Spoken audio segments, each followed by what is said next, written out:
मलाही share market भीतीदायक वाटतं का? आणि हो, हे फक्त मोठ्या लोकांचं काम आहे असं तुम्हाला वाटतंय का?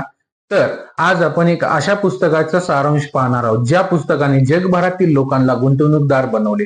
नमस्कार मित्रांनो, आज आपण पीटर लिंच, जगातील सर्वात यशस्वी फंड मॅनेजर पैकी एक, यांच्या लर्न टू अर्न या पुस्तकाचा सारांश पाहणार आहोत. या पुस्तकामध्ये तुम्ही शिकणार आहात की शेअर मार्केट कसं चालतं, लोक कसे पैसे कमवतात, कंपन्या कशा पद्धतीने जे आहेत ते पैसे कमवतात, कंपन्यांचे प्रकार कोणकोणते, आणि याच्यामधून आपण अजून भरपूर काही शिकणार आहोत. चला तर मग चालू करूया.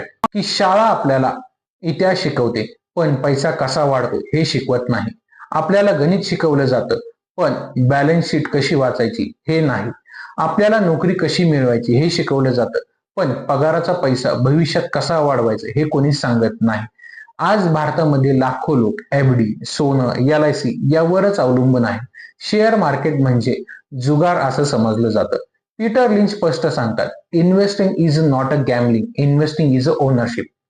धडा पहिला, स्टॉक मार्केट बद्दल चुकीच्या माइंडसेट.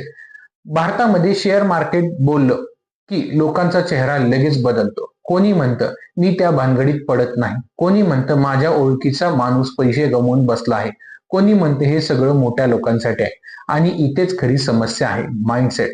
आपण लहानपणापासून काय शिकतो? आपल्या घरात, शाळेत, समाजात आपल्याला सतत हे शिकवलं जातं, पैसे सुरक्षित ठेव, जोखीम घेऊ नको, एफडी, LIC, गोल्ड म्हणजेच इन्व्हेस्टमेंट, शेअर मार्केट म्हणजे जुगार. पण कुठेही हे शिकवलं जात नाही पैसा कसा वाढतो, कंपन्या पैसा कसा कमवतात, मालक बनणं म्हणजे नेमकं काय, महागाई, इन्फ्लेशन तुमच्या पैशाला कशी खात जाते. पीटर लिंच यांची एक खूप महत्वाची गोष्ट आहे, when you buy a stock you are buying a piece of business. पण भारतात शेअर म्हणजे प्राइसचा ग्राफ, रोज वर खाली होणारी संख्या, व्हॉट्सअप टिप. बिझनेस ओनरशिप हा कन्सेप्टच गायब आहे. लोक रिलायन्सचं सिम वापरतात पण रिलायन्सचे मालक व्हायला घाबरतात. नुकसान झाल्यावर मार्केटला दोष देतात. भारतात अनेक लोकांनी फ्रेंडच्या टिपवरनं पैसे घातले, टेलिग्राम चॅनल फॉलो केले, इंट्राडे ऑप्शन मध्ये उडी मारली, कोणतेही नॉलेज नसताना ट्रेड केला, आणि जेव्हा नुकसान झालं तेव्हा शेअर मार्केट फसवणूक आहे. पण खरं कारण काय? मार्केट नाही, कंपनी नाही, सिस्टीम नाही, तर शेअर मार्केटचं शिक्षण नाही हे आहे. पीटर लिंच यांचं स्पष्ट विधान आहे, स्टॉक मार्केट रिस्की नाही, स्टॉक मार्केट न समजून घेणं रिस्की आहे. तुम्ही जर कंपनी काय करते हे माहीत नसताना ट्रेड कराल, तिचा पैसा कुठून येतो हे माहीत नाही, तिचे फ्युचर काय हे समजत नाही, तर हो, तुमच्यासाठी मार्केट खरोखर रिस्की आहे. भारतामध्ये रिअल एस्टेट साठी लोक कर्ज घेतात, बिझनेस साठी लोक कर्ज घेतात, बाईक, कार साठी लोक EMI घेतात, पण 5,000 रुपयांची SIP चालू करा म्हणलं तर त्यांना जोखमीच वाटतं. याच्यासाठी कारण काय आहेत? Short term thinking, fear based mindset, long term education नाहीये. पहिल्या धड्याचा सारांश, शेअर मार्केट धोकादायक नाही, अज्ञान धोकादायक आहे. मार्केट लोकांना गरीब करत नाही, मार्केट अधीर लोकांकडून पैसे काढून धीर असणाऱ्या लोकांकडे पैसे देतो. धडा दुसरा, सेव्हिंग वर्सेस इन्व्हेस्टमेंट. सेव्हिंग म्हणजे नेमकं काय? सेव्हिंग म्हणजे पैसे बाजूला ठेवणं, इमर्जन्सीसाठी पैसे बाजूला ठेवणं, शॉर्ट टर्म सेफ्टीसाठी. एक्झाम्पल पाहिजे झाले तर FD, saving account, cash. Saving चुकीचं नाही पण ते तुम्हाला पैसे कमवून देत नाही. इन्व्हेस्टिंग म्हणजे काय? इन्व्हेस्टिंग म्हणजे पैसे कामाला लावणं, बिझनेसमध्ये भागीदारी घेणं, ज्याने फ्युचरची व्हॅल्यू वाढेल. उदाहरणार्थ stock, mutual fund, business ownership. Investing म्हणजे आजचं सॅक्रिफाईस उद्याचं स्वातंत्र्य मिळवण्यासाठी. पीटर लिंच म्हणतात, सेव्हिंग म्हणजे बीज जपणं, इन्व्हेस्टिंग म्हणजे ते बीज पेरणं. जर तुम्ही बीज कपाटात ठेवलं, पाणी दिलं नाही, माती नाही, तर ते कधी झाड होणार नाही. सेव्हिंग बरोबर बीज आणि इन्व्हेस्टिंग म्हणजे झाड. FDचे रिटर्न जर तुम्ही पाहायला गेलं तर 6 ते 60% रिटर्न देतात, पण इन्फ्लेशन म्हणजेच महागाई 6% वाढते, म्हणजेच कागदावर पैसा वाढतो पण तुमची पर्चेसिंग पॉवर वाढत नाही. आज 10 रुपयाला चहा आहे, 100 रुपयाला जेवण आहे. 20 वर्षापूर्वी 2 रुपयाला चहा होता, 20 रुपयामध्ये जेवण होतं. FD तुमचं भविष्य सिक्युअर करत नाही, ते फक्त भूतकाळातच अडकून ठेवते. 1995 मध्ये 2 पर्याय माणसांजवळ होते, FD सुरक्षित गॅरंटेड रिटर्न, इन्फोसिस कंपनीचा stock, IT sector Naveen risky वाटणारी कंपनी. लोकांनी काय निवडलं? तर FD. आज परिणाम काय झाला? एफडीचे नॉर्मल सेव्हिंग रिटर्न्स आलेले आहेत. इन्फोसिस कंपनीने अगणित जे आहेत ते पैसे लोकांचे वाढवलेले आहेत. रिस्क म्हणजे प्राइस वर खाली होणे नाही, रिस्क म्हणजे अपॉर्च्युनिटी मिस करणं. लोक म्हणतात एफडी मध्ये तरी पैसे सुरक्षित आहे, पण प्रश्न हा आहे, तो पैसा तुमचं भविष्य सिक्युअर करतो का? रिटायरमेंट, चाइल्ड एज्युकेशन, मेडिकलचा खर्च, या सगळ्या गोष्टींना एफडी पुरेशी नाही. दुसऱ्या धड्याचा सारांश, सेव्हिंग तुम्हाला वाचवते, इन्व्हेस्टिंग तुम्हाला वाढवते. एफडी तुम्हाला गरीब ठेवत नाही, पण श्रीमंतही होऊन देत नाही. शेअर मार्केटचा उद्देश लवकर पैसे कमवणं नाही, हळूहळू पण कायमस्वरूपी वेल्थ क्रिएट करणं आहे. धडा तिसरा, company around us. Peter Lynch एका वाक्यात खूप मोठी गोष्ट सांगून जातात. Invest in what you see around you. म्हणजेच ज्या कंपन्या तुमच्या रोजच्या आयुष्यात आहेत त्याच कंपन्या तुमच्या पोर्टफोलिओ मध्येही असू शकतात. भारतामध्ये लोक म्हणतात मला शेअर मार्केट कळत नाही, पण खरं काय आहे? तुम्ही रोज दुकानात जाता, मोबाईल वापरता, ऍप्स वापरता, पेट्रोल भरता, ऑनलाईन शॉपिंग करता, हे सगळं लाईव्ह मार्केट ऑब्झर्वेशन आहे. फक्त फरक इतकाच आहे की ट्रेडर चार्ट पाहतो, इन्व्हेस्टर समाज पाहतो. जिओची आपण केस स्टडी घेऊया. आता थोडे मागे जाऊया. जिओ येण्यापूर्वी 250 रुपयांमध्ये 1 GB डेटा मिळायचा. इंटरनेट लक्झरी वाटत होती. जिओ आल्यानंतर रिचार्ज स्वस्त झाले, फ्री कॉल झाले, इंटरनेट कॉमन झालं. परिणाम काय झाला? स्मार्टफोनचे सेल्स वाढले, युट्यूब इंस्टाग्रामचा वापर वाढला, ऑनलाईन पेमेंट वाढले. हे सगळं मास अडॉप्शन सिग्नल होतं. पण बहुतेक लोक कस्टमर बनले, ओनर बनायचं विसरले. इन्व्हेस्टर म्हणजे नेमकं कोण? पीटर लिंच सांगतात, best investor are also a consumer. Investor म्हणजेच ग्राहक अधिक मालक. जर तुम्ही जिओ वापरताय, अमेझॉन वरनं शॉपिंग करताय, टाटाचे प्रोडक्ट वापरताय, तर तुम्ही त्या बिझनेसला ऑलरेडी अप्रूव्ह केलेला आहे.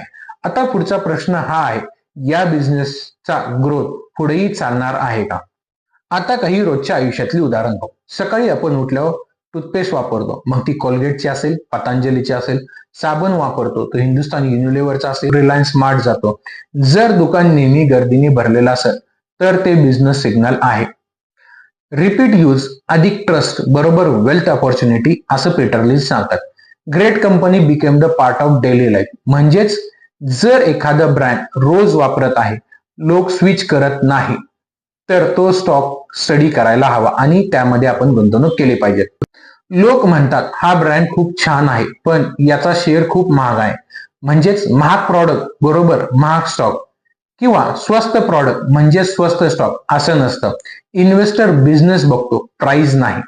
तिसऱ्या धड्याचा सारांश सांगायचं झालं तर मार्केट रिसर्च CNBC वर नाही, तर मार्केट रिसर्च तुमच्या घरात आहे. कस्टमर पासून ओनर बनणं हीच वेल्थ बिल्डिंगची पहिली पायरी आहे. धडा चौथा, कॅपिटलिझम. आता एक मोठा प्रश्न येतो, शेअर मार्केट अस्तित्वात का आहे? कॅपिटलिझम, जो व्हॅल्यू क्रिएट करतो त्याला रिवॉर्ड मिळतो. कोणी? जो प्रॉडक्ट बनवतो, सर्व्हिस सुधारतो, लोकांचं आयुष्य सोपं करतो, मार्केट त्याला रिवॉर्ड देतो. शेअर मार्केट म्हणजे काय? शेअर मार्केट म्हणजे व्हॅल्यू क्रिएटरला सपोर्ट करणं आणि त्या व्हॅल्यू मध्ये भागीदारी करणं. म्हणजेच कंपनी ग्रो झाली, तुमची सुद्धा संपत्ती वाढणार आहे.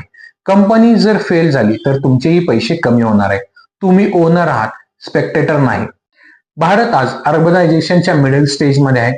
यंग पॉप्युलेशन आहे, प्रत्येकाचं उत्पन्न वाढत चाललंय, सगळीकडे आर्थिक साक्षरता वाढते, डिजिटल पेमेंट सर्वसामान्य झाले. हे सगळं दीर्घ कालावधीचे सिग्नल आहे. आता याच्यामध्ये आपण काही एक्झाम्पल पाहूया. रिलायन्स इंडस्ट्री कपड्यांपासून सुरुवात केली, ऑइल अँड गॅस मध्ये व्यवसाय चालू केला, त्याच्यानंतर टेलिकॉम सेक्टरमध्ये जिओ लॉन्च केलं, रिटेलमध्ये रिलायन्स स्मार्ट मॉल आणले, डिजिटल पेमेंट घेऊन आले. रिलायन्स म्हणजेच भारताचा ग्रोथ मिरर. तेच जर टाटा ग्रुप आपण पाहिलं तर मीठ, steel, power, software, electric motor. म्हणजेच काय? टाटा म्हणजे ट्रस्ट अधिक लॉंग टर्म व्हिजन. इन्व्हेस्टरचा रोल काय येतो? तर पीटर लिंच सांगतात की you do not need to predict the economy, you need to understand the business. म्हणजेच आपल्याला अर्थव्यवस्था काय करेल हे समजून घ्यायचं नाहीये, तर तो बिझनेस काय करतो हे समजून घ्यायचंय. इन्व्हेस्टर म्हणजे पॉलिसी एक्सपर्ट नाहीये, नाही तो इकॉनॉमिस्ट आहे, पण तो बिझनेस ऑब्झर्व्हर आहे. शेअर खरेदी करणं म्हणजे नेमकं काय?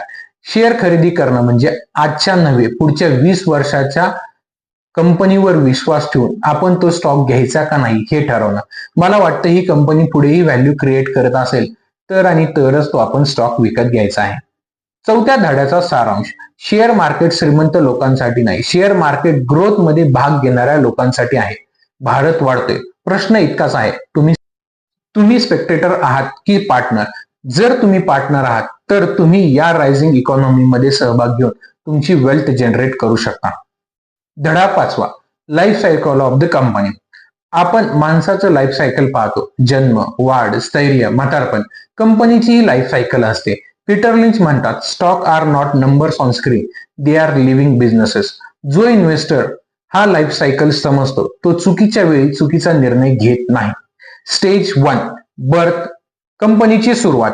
काय होतं या स्टेजमध्ये? कंपनी नवीन असते, प्रॉफिट नसतो, खूप कमी असतो, रिस्क जास्त असते, विजन मोठं असतं. भारतीय एक्झाम्पल पाहायचे झाले तर झोमॅटो, पेटीएम, नायका. प्रोडक्ट मार्केट फिट शोधला जातो.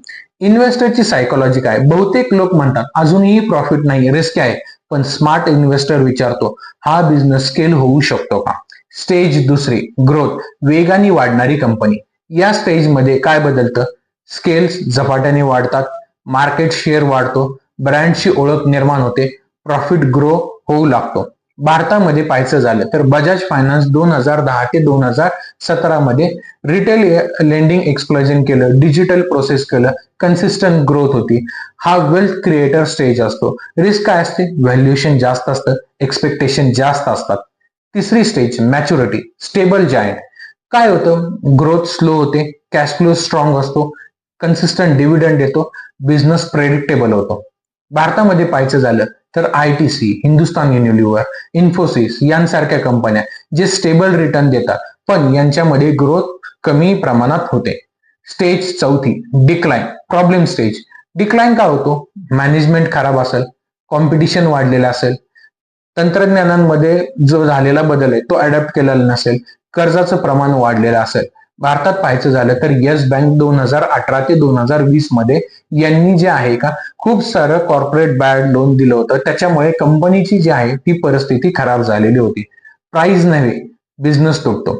Stage 5, turn around, revival phase. काय बदलतं? नवीन मॅनेजमेंट येतं, कर्ज जे आहे त्याचं रिस्ट्रक्चर केलं जातं आणि काही फोकस स्ट्रॅटेजी म्हणजेच काही सेक्टरवरच फोकस केला जातो. भारतामध्ये पाहायचं झालं तर टाटा मोटर याचं बेस्ट एक्झाम्पल आहे. 2000 ते 2021 मध्ये ही कंपनी लॉस मेकिंग मध्ये होती, पण त्यांनी त्यांचे लॉस जे आहे ते कमी केले. त्याच्यानंतर इलेक्ट्रिक व्हेकलवर फोकस केला, GLR रिकव्हरी केली. रिस्की आहे पण रिवॉर्डिंग स्टेज आहे. 5व्या धड्याचा सारांश, स्टॉक प्राइस ची लाईफ सायकल म्हणजेच कंपनीची लाईफ सायकल. इन्व्हेस्टरने कंपनी कुठल्या स्टेजमध्ये आहे हे ओळखलं पाहिजे. पीटर लिंच सांगतात, wrong stock at the right time is a still a wrong investment. त्याचाच अर्थ आहे योग्य वेळी तुम्ही जर चुकीच्या स्टॉक मध्ये गुंतवणूक केली तरीही ती चुकीचीच गुंतवणूक आहे. धडा 6, पीटर लिंच यांचे 6 प्रकारचे स्टॉक. पीटर लिंच बोलतात सर्व शेअर्स सारखे नसतात, प्रत्येक शेअरचा स्वभाव वेगळा असतो. भारतात अनेक लोक प्रत्येक स्टॉक कडून एकच अपेक्षा ठेवतात, लवकर स्टॉक दुप्पट झाला पाहिजे, पण मार्केट असं चालत नाही. स्टॉक कोणत्या कॅटेगरीमध्ये आहे हे कळलं नाही तर चुकीची अपेक्षा ठेवली जाते आणि मग तुमचा अपेक्षा भंग होतो. पहिला प्रकार, स्लो ग्रोवर्स, हळूहळू वाढणाऱ्या कंपन्या. स्लो ग्रोवर्स म्हणजे काय? जुनी मॅच्युअर कंपनी, मोठी साईज, ग्रोथ फार नसते पण स्टेबल बिझनेस असतो. पीटर लिंच म्हणतात, slow growers do not grow the wealth, they pay you to wait. याच्या काही उदाहरणं पाहिजे झाली तर काही पीयूसी कंपन्या, जुने textile manufacturing group, certain utility company यांचे कॅरेक्टरिस्टिक्स काय असतात? सेल्स ग्रोथ जे आहे ते 3 ते 6% वार्षिक वाढते, प्रॉफिट स्टेबल असतं पण डिव्हिडंड मात्र नियमितपणे येतो. इन्व्हेस्टरला काय मिळतं? इन्व्हेस्टरला पैसे मिळत नाही, इन्व्हेस्टरला कन्सिस्टंट इन्कम मिळतं डिव्हिडंडच्या स्वरूपात, कारण शेअरची किंमत फारशी बदलत नाही पण दरवर्षी डिव्हिडंड येतो. भारतीय गुंतवणूकदारांची होणारी चूक, स्लो ग्रोवर मध्ये ते स्टॉक विकत घेतात आणि 5 वर्षात हा 5 पट होईल अशी अपेक्षा ठेवतात. ही सर्वात मोठी चूक आहे. स्लो ग्रोवर साठी योग्य स्ट्रॅटेजी काय आहे? तर हे स्टॉक रिटायरमेंट साठी, इन्कम साठी काम करतात, कॅपिटल सेफ्टीसाठी. स्टेबल कॅश फ्लो हवा असेल तर याच्यामध्ये आपण गुंतवणूक करू शकतो. नवीन इन्व्हेस्टरने याच्यामध्ये गुंतवणूक करणं पीटर लिंच सांगतात चुकीचं आहे. दुसरं, स्टॉलवॉर्ट्स, मजबूत मोठ्या कंपन्या. स्टॉलवॉर्ट म्हणजे large cap company, strong brand, market leader, economy चालली तरी सर्वाइव्ह करतात. पीटर लिंच म्हणतात की stalwart would not make you rich overnight, but they would not make you poor either. याचाच अर्थ आहे, दिग्गज कंपन्या तुम्हाला एका रात्री श्रीमंत करणार नाही, पण ते तुम्हाला गरिबीही करणार नाही. याची काही उदाहरणं झाली तर Hindustan Unilever, TCS, Infosys, Asian paint यांच्या कॅरेक्टरिस्टिक्स काय आहेत? यांचे सेल्स ग्रोथ 10 ते 15% वार्षिक वाढतो, प्रॉफिट कन्सिस्टंट राहतं, स्ट्रॉंग मॅनेजमेंट असतं आणि या कंपन्यांचा मोठ असतो. रिटर्न एक्सपेक्टेशन आपण काय करू शकतो? 10 ते 15% CAGR, आणि याच्यामध्ये आपण कॅपिटल अप्रिसिएशन म्हणजे शेअरची किंमत वाढणे, तसेच आपल्याला सातत्याने जो आहे तो डिव्हिडंड दिला जातो. भरपूर सारे लोक याच्यामध्ये काय करतात? रोज प्राइस पाहतात, शॉर्ट टर्म न्यूजवर घाबरतात, पण हे दिग्गज कंपन्या लॉंग टर्म साठीच्या कंपन्या आहेत. स्ट्रॅटर्जी यांच्यासाठी कोणती वापराय? तर SIP स्टाईलने याच्यामध्ये गुंतवणूक करायची आहे. मार्केट क्रॅश मध्ये या कंपन्यांचे शेअर आपण आवर्जून घेतले पाहिजेत. आपला पोर्टफोलिओ स्टेबिलाइज करण्यासाठी या कंपन्यांचे शेअर्स आपल्याकडे असणं गरजेचं आहे. प्रकार तिसरा, fast grower, game changing wealth creator. Fast grower म्हणजे काय? की स्मॉल आणि मिड कॅप कंपन्या, बिझनेस रॅपिडली एक्सपांड होतो, मार्केट शेअर झपाट्याने वाढतो. पीटर लिंच म्हणतात fast grower are where extraordinary wealth is created. म्हणजेच हे असं ठिकाण आहे की जिथे तुमची संपत्ती भरपूर प्रमाणात वाढते. उदाहरण पाहायचं झालं तर बजाज फायनान्सचं 2010 ते 2014 छोटं NBFC आहे. रिटेल लेंडिंग फोकस होता, डिजिटल एक्सपांडेशन केलं.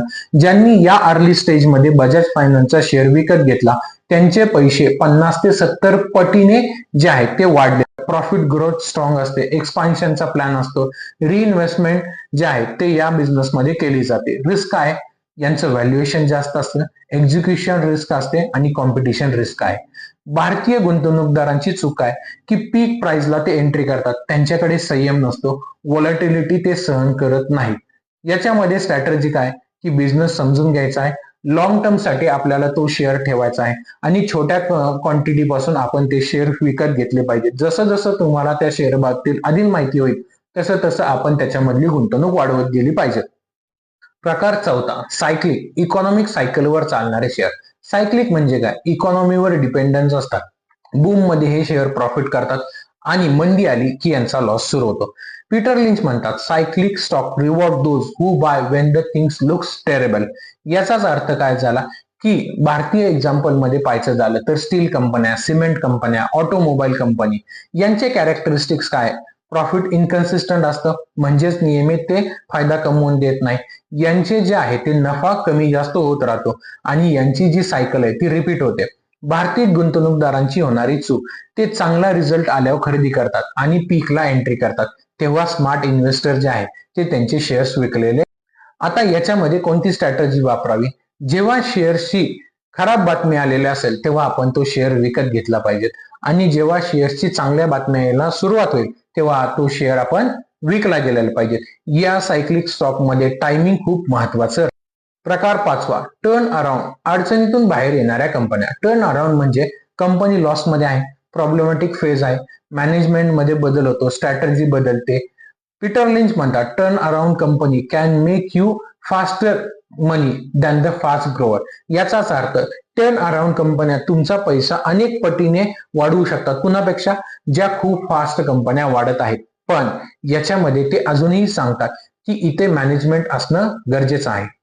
भारतीय शेअर बाजारात जर पाहायचं झालं तर टाटा मोटर 2000 ते 2021 मध्ये यांच्यामध्ये त्यांनी भरपूर सारे बदल केले. तसेच कंपनीला लॉस मधून प्रॉफिट मध्ये आणलं, मॅनेजमेंट जे आहे ते चेंज केलं, त्यांची स्ट्रॅटर्जी आहे ती बदलली आणि EV कडे त्यांनी फोकस वाढ. टर्न अराउंड कंपन्यांचे साईन काय काय? कर्ज कमी करणे, मॅनेजमेंटची क्वालिटी सुधारणे आणि कंपनीचा कोर बिझनेसवर फोकस करणे. याच्यामध्ये रिस्क सुद्धा असते.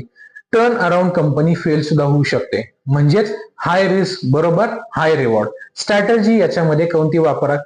तर फक्त जे अनुभवी इन्व्हेस्टर आहेत त्यांनीच याच्यामध्ये गुंतवणूक केली पाहिजे. तसेच आपल्याकडे जेवढे पैसे आहेत त्याचा काही प्रमाणातच आपण इथे पैसे गुंतवले पाहिजे आहेत आणि जोपर्यंत आपल्याला व्यवस्थित सिग्नल दिसत नाही तोपर्यंत आपण याच्यामध्ये गुंतवणूक केली नाही पाहिजे. प्रकार 6, asset plays, hidden value of the company. Asset plays म्हणजे काय? कंपनीकडे भरपूर सारे जास्त ऍसेट राहतात पण मार्केट त्याला इग्नोर करतो. पीटर लिंच म्हणतात, asset hidden on the balance sheet can unlock a massive value. याचाच अर्थ भारतीय शेअर बाजारात पाहायचं झालं तर लँड रिच, ज्यांच्याकडे जमीन भरपूर आहे, अशा कंपन्या की ज्यांनी दुसऱ्या कंपन्यांना जे आहे ते होल्ड केलेलं आहे, अशा कंपन्या की ज्यांनी दुसऱ्या कंपन्यांमध्ये भरपूर सारी गुंतवणूक केलेली आहे. ऍसेट काय काय असू शकतात? तर ऍसेट जे आहे ते जमीन असू शकतं, ब्रँड व्हॅल्यू असू शकते किंवा त्याच्या छोट्या छोट्या सबसिडरीज कंपन्यांमधली गुंतवणूक देखील असू शकते. भारतीय गुंतवणूकदारांची होणारी चूक, प्राइस मुवमेंट न झाल्याने कंटाळा येतो, संयम राहतो. याच्यामध्ये कोणती स्ट्रॅटर्जी आपण वापरली पाहिजे? तर बॅलन्स शीटचा आपण दीर्घ अभ्यास केला पाहिजे. तसंच लॉंग टर्म साठी आपण ही शेअर्स विकत घेतले पाहिजेत. व्हॅल्यू अनलॉक होण्याची आपल्याला वाट पाहावी लागणार आहे. 6व्या धड्याचा सारांश, बाजार काय करेल हे जाणून घेण्यापेक्षा तुमच्याकडे कोणत्या प्रकारचा स्टॉक आहे हे जाणून घेणं जास्त महत्वाचं. प्रत्येक स्टॉक वेगळा आहे, वेगळी स्ट्रॅटर्जी मागतो, वेगळा संयम मागतो. एकच स्ट्रॅटर्जीने सगळे शेअर्स चालत नाहीत. धडा 7वा, भीती, लोभ आणि माध्यमांचा वापर. शेअर मार्केटमध्ये लॉजिकपेक्षा भावनांवर जास्त चालतं. पीटर लिंच म्हणतात, बाजार भीती आणि लोभाने प्रेरित आहे. फिअर कधी येतो? जेव्हा क्रॅश होतो, युद्धांच्या बातम्या येतात, महागाई वाढते, जेव्हा इंटरेस्ट रेट वाढवले जातात. भारतामध्ये पाहायचं झालं तर कोविड काळामध्ये 2020 मध्ये निफ्टी 12,000 पॉईंट वरनं 7,500 पॉईंट वर गेला. काय बातमी आली होती की इकॉनॉमी फिनिश झाली. रिटेल इन्व्हेस्टरनी इथे त्यांचे शेअर्स विकले आणि स्मार्ट इन्व्हेस्टरनी याच लेवलला जे आहे त्यांचे शेअर्स विकत घेतलेले आहेत. ग्रीड कधी येतो? जेव्हा चांगल्या बातम्या येतात, कंपनी जे आहे ते नवीन हाय परफॉर्म करत जाते, नवनवीन आयपीओ येतात, सोशल मीडियावर हाईप होते. म्हणजेच 2021 आणि 22 मध्ये आयपीओ जे आहेत ते भरपूर सारे भारतामध्ये आले होते. उदाहरणार्थ पेटीएम, झोमॅटो, नायका, लिस्ट होताच ह्यांची किंमत डबल होत होती. रियालिटी काय? फंडामेंटल मॅटर करत नव्हते. इथं जे आहे ते हाईप मीडियानी तयार केलेली मॅटर करत होती. मीडिया मॅनिप्युलेशन कसं करतो? मीडिया काय करतो? मार्केट वर गेलं तर म्हणतो की ऑल टाइम हाय आहे आणि मार्केट खाली आलं तर तो बातमी देतो crash coming soon. Media TRP विकतो, इन्व्हेस्टर इमोशन विकत घेतो. पीटर लिंच यांचं golden advice, ignore the noise, focus on the business. Investor news वाचतो पण डिसिजन बिझनेसवरच घेतो. भारतीय गुंतवणूकदारांची होणारी चूक, ते रोज पोर्टफोलिओ पाहतात, व्हॉट्सअप टिप्सवर अवलंबून राहतात, युट्यूबवर प्रेडिक्शनचे व्हिडिओ पाहतात आणि शॉर्ट टर्म थिंकिंग करतात.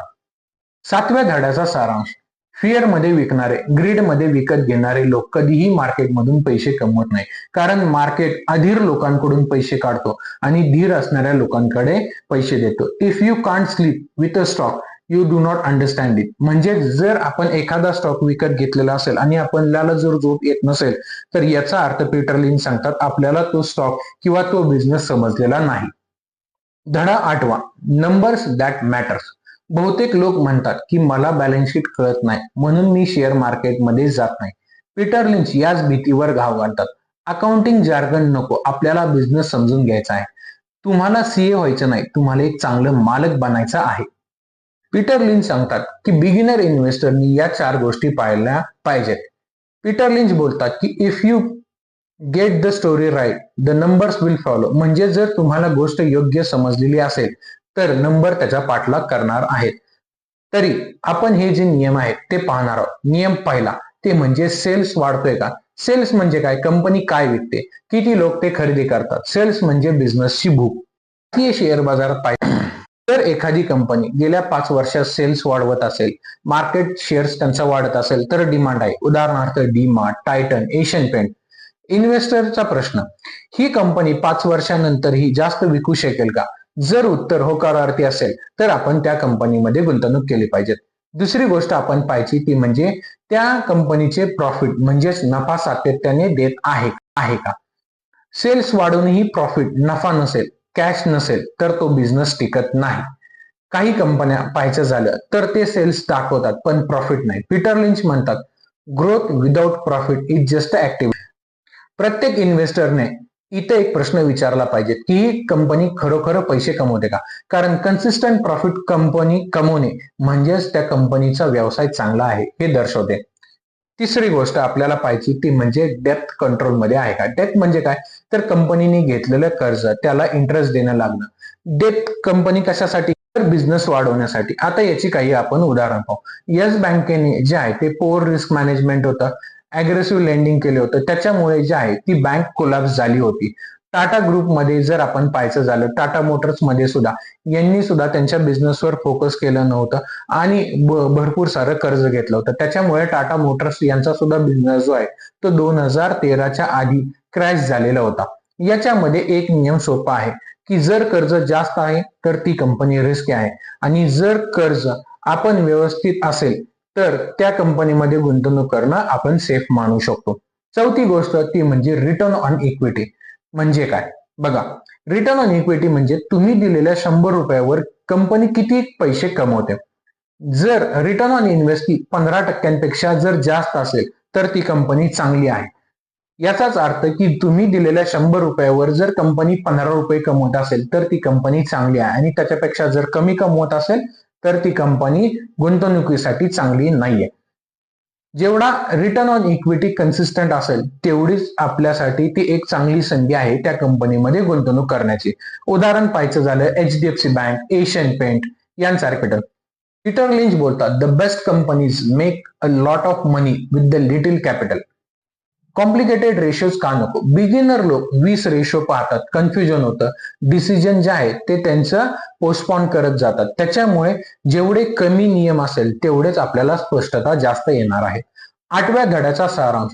नंबर तुमच्यासाठी आहे, तुम्ही नंबरसाठी नाही. बिझनेस समजला तर बॅलन्स शीट तुमचा धडा 9वा, लॉंग टर्म वेल्थ फॉर्म्युला.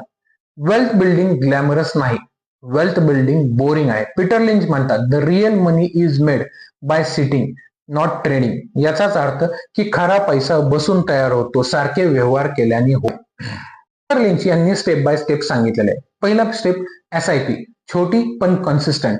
500 रुपये, 1000, 2000, 5000 रुपये. अमाऊंट नाही, कन्सिस्टन्सी महत्वाची. दुसरं डिसिप्लिन म्हणजेच इमोशनल कंट्रोल. मार्केट वर गेलं तरी आपण SIP चालू ठेवायची आहे आणि मार्केट पडलं तरी आपण SIP चालू ठेवायचे आहे. SIP म्हणजे आपलं ऑटोमॅटिक. तिसरं लॉंग टर्म होल्डिंग म्हणजे संयम. भारतातले लोक 6 महिन्यात रिटर्न पाहतात आणि जर शेअर वाढलेला नसेल तर तो विकतात. पण मार्केट जे आहे ते खरी वेल्थ तुमची 10 ते 15 वर्षांनंतरच वाढवते. ओव्हर ट्रेडिंग करायचं नाहीये. ओव्हर ट्रेडिंग म्हणजे सायलेंट किलर आहे. सारखं खरेदी विक्री करणं योग्य नाहीये. तसंच टिप फॉलो करणं, रोज पोर्टफोलिओ पाहणं हे देखील चुकीचं आहे. ओव्हर ट्रेडिंग तुमचे जे कॅपिटल आहे ते. तर समजा तुम्ही महिन्याला 5,000ची SIP केली आणि 20 ते 25 वर्षांसाठी गुंतवणूक केली आणि 15% तुम्हाला CAGR भेटला तर 1 करोड रुपये तुम्हाला मिळणारच आहे. हे मॅजिक नाही, मॅथमॅटिक्स आहे. पीटर लिंच सांगतात, टाइम इन द मार्केट हे जास्त गरजेचं आहे. टायमिंग इन द मार्केट म्हणजे आपण शेअर मार्केटमध्ये किती सातत्याने गुंतवणूक करत आहोत याच्यापेक्षा आपण कधी गुंतवणूक केलेली आहे हे पाहण्यापेक्षा. 9व्या धड्याचा सारांश. SIP छोटी असू शकते पण वेळ मोठा आहे. वेल्थ स्पीडनी नाही तर डिसिप्लिननी बनते. धडा 10वा, पीटर लिंच यांचे लाईफ टाइमचे रूल्स. सर्वात पहिला, सिंपल थिंकिंग. बिझनेस समजत असेल तरच त्याच्यामध्ये गुंतवणूक करा. जर तुम्हाला बिझनेस समजत नसेल तर त्याच्यामध्ये गुंतवणूक करू नका. Long term vision. शेअर जे आहे ते आपल्यासाठी ओनरशिप आहे. बिझनेस जो आहे तो वर्षात वाढतो, दिवसात नाही. त्याच्यामध्ये दीर्घकालीन गुंतवणुकीचा दृष्टिकोन ठेवा. Emotional control. भावनांमध्ये न वाहता आपण व्यवहार केले पाहिजेत. म्हणजेच भीतीमध्ये आपण न विकता, तसेच लोभामध्ये खरेदी न करता आपण जे आपले निर्णय आहेत ते आपल्या भावनांवर आधारित न घेता मार्केटवर घ्यायचे आहे. Continuous learning. सातत्याने जे आहे ते आपल्याला शिकायचे. मग ते अॅन्युअल रिपोर्ट वाचणे असेल, व्यवसायांच्या बातम्या वाचणं असेल, मार्केटची हिस्ट्री समजून घेणं असेल. पीटर लिंच म्हणतात की शेअर मार्केट तुम्हाला श्रीमंत बनवू शकतं, पण फक्त तेव्हा जेव्हा तुम्ही त्याला वेळ देता. शेअर मार्केट शॉर्टकट नाही, शेअर मार्केट सिस्टीम आहे. जो शिकतो तोच टिकतो, जो घाई करतो तो बाहेर पडतो. निर्णय तुमचा आहे. स्पेक्टेटर आहात की तुम्हाला ही व्हिडिओ आवडली असेल तर व्हिडिओला लाईक करा, चॅनलला सबस्क्राईब करा आणि सर्वात महत्वाचं, जर तुम्हाला शेअर मार्केट शिकायचं असेल तर तुम्ही आमच्या येणाऱ्या upcoming basic online share market क्लासला जॉईन करू शकता. त्याची सर्व माहिती डिस्क्रिप्शन बॉक्समध्ये दिलेली आहे. तसेच जे आहे ह्या 45 दिवसांचा कोर्स आहे, याच्यामध्ये काय काय शिकणार आहात तेही तुम्हाला इथं आल्यानंतर सर्व सिलेबस दिसणार आहे. इथे बेसिक पासून शेअर मार्केट चालू का झालं इथपासून तुम्ही शेअर खरेदी विक्री कसे करू शकता, कसे टार्गेट सेट करायचे, इंडिकेटरचे प्रकार, technical analysis, fundamental analysis, corporate action, balance sheet reading, असे सर्व प्रकार इथे जे आहे ते शिकवले जाणार आहेत. जर तुम्ही इंटरेस्टेड असाल तर तुम्ही इथे जाऊन लॉग इन करू शकता. धन्यवाद.